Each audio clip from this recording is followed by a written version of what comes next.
চট্টগ্রামের রাউজানে নিখোঁজের প্রায় ২ দিন পর উদ্ধার করা হলো নৈশ প্রহরী শফিউল আলম চৌধুরীর। শনিবার সকালে পৌরসভার ৯ নম্বর ওয়ার্ডের জঙ্গল রাউজান সরকারি প্রাথমিক বিদ্যালয়ের পাশে একটি ঝোপ থেকে উদ্ধার করে পুলিশ।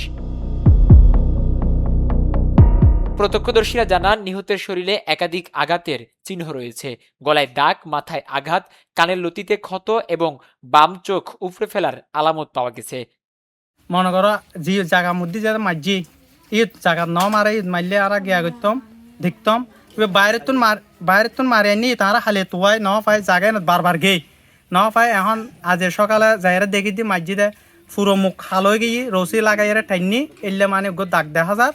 তারপর মাথা আঘাত করছি ইটা দি বাজি ন কিছু দি মারছি মাথা ফাইটি তারপর চকুগ্য বাইর করে ফেলি।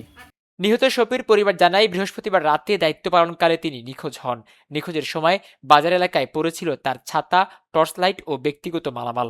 স্বজনদের দাবি, শফিকে অন্য কোথাও হত্যা করে এখানে ফেলে গেছে দুর্বৃত্তরা। এই ঘটনায় জড়িতদের দ্রুত গ্রেপ্তার ও দৃষ্টান্তমূলক শাস্তির দাবি জানিয়েছেন পরিবার।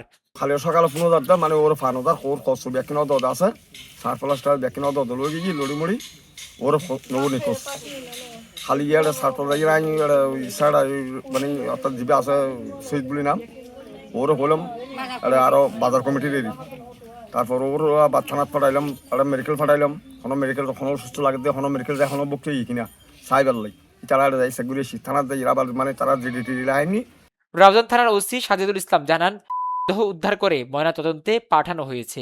ঘটনার তদন্ত চলছে। রিপোর্ট পেলে মৃত্যুর প্রকৃত কারণ ও জড়িতদের বিষয়ে বিস্তারিত জানা যাবে।